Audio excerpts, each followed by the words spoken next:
Hi class, good evening. How are you all? And happy holiday weekend to everyone. And I'm here to discuss blended learning.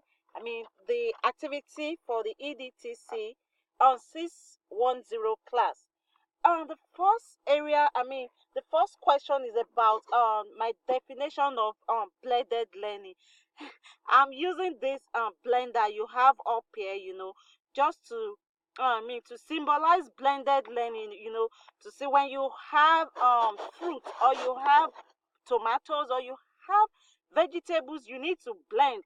When they are not blended together, you see it doesn't sit, but when they are blended together they can be used. So I'm looking at blended learning from that perspective also. So going to my definition of blended learning, just as this picture you have here, explain to you, it's a combination, it's interwoven, intertwined online learning and classroom learning.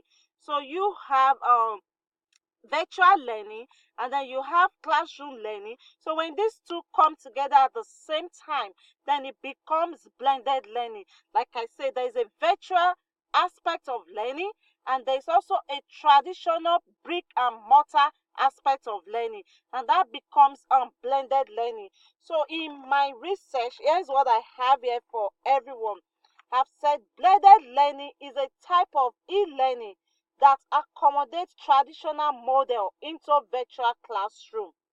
This type of learning allows instruction to take place partly in the classroom and partly online.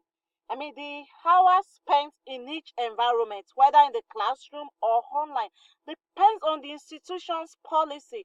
It depends on the department policy. It depends on the class.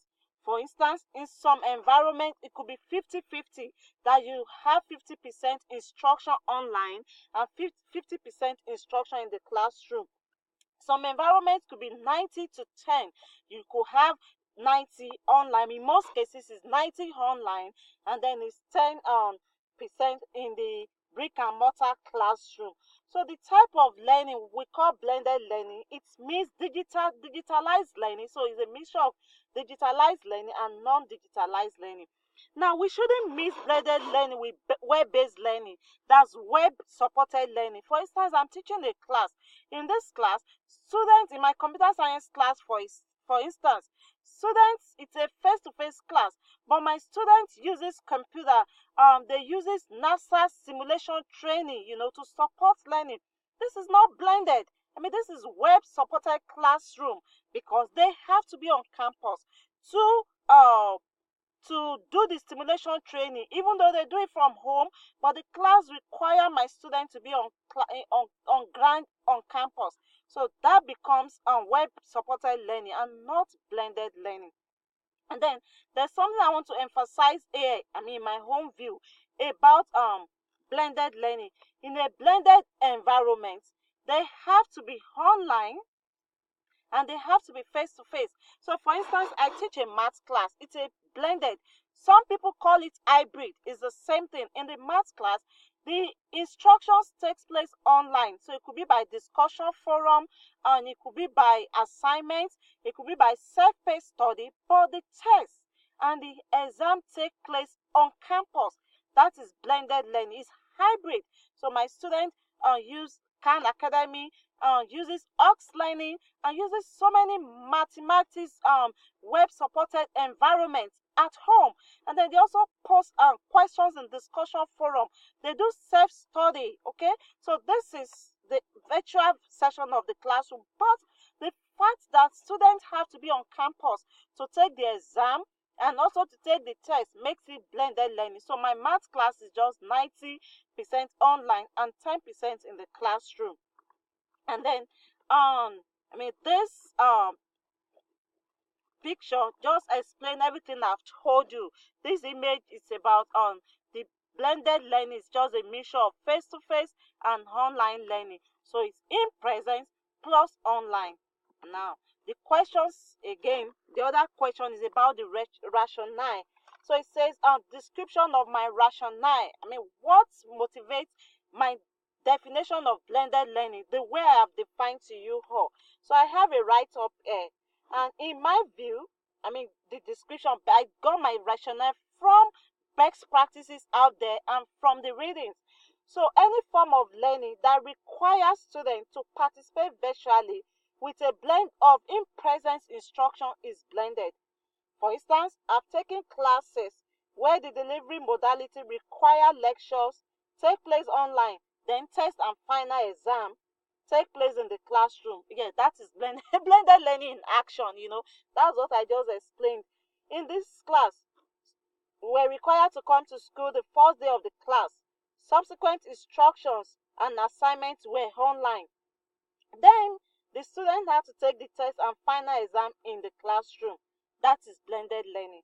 Now, simply put, in its most simplest form, according to Stancy and Gabic, and this is cited in Gabic 2011, blended learning is a combination of face-to-face, that's physical, and online virtual learning environment. Thus, with blended learning, at least one course-related activity must take place in brick and mortar environment.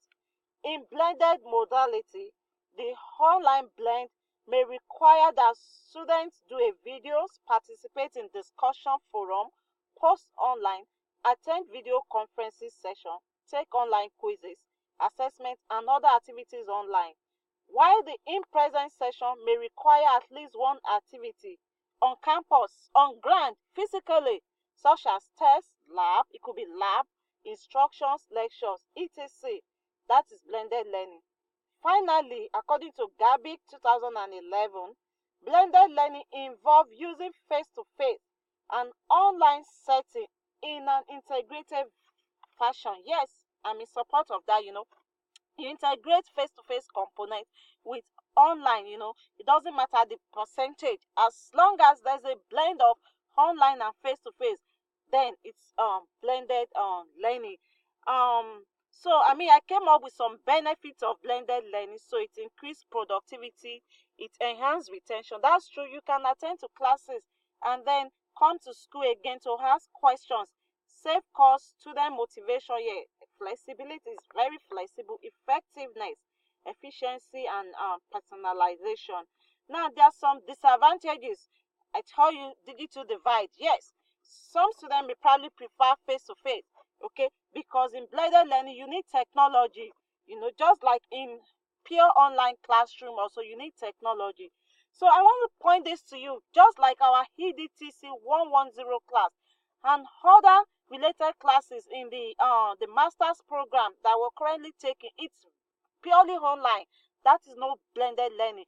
But the doctoral program at UMUC is blended, is hybrid, because you need to come, I think, once a month to meet with your cohort. Yeah, but in this case, in the EDTC 110, we do everything online. So we don't have to come to the brick and mortar classroom. In that case, that is purely online. That is not blended. It's purely online. Now, analysis session.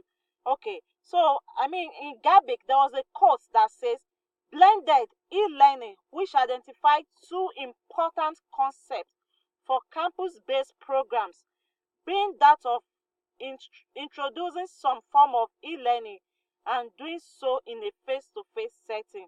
So it's talking about blended e-learning. And I beg to disagree with him that this is not blended learning. So when you look at this definition of blended e-learning, it's just web-based simulations. The other name for its analysis of blended e-learning, in my view, is probably talking about web-based simulations, or you're talking about formal direct delivery using e-text. That is not blended, okay? Like I told you, I have a classroom. My students do all the activities take place in the classroom. Though we use computer, okay? The students go to NASA simulation training right in the classroom, or even it could be take-home assignments. The fact that my students have to do virtual assignment, virtual simulation, doesn't make that classroom blended or hybrid, okay?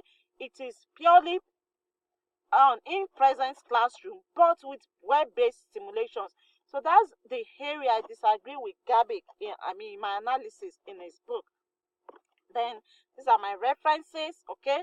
So please go through the references, and I'm sorry, I have to do this in my car, and it's so hot down here. So, I mean, I wish you all a wonderful and blessed and fantastic holiday weekend.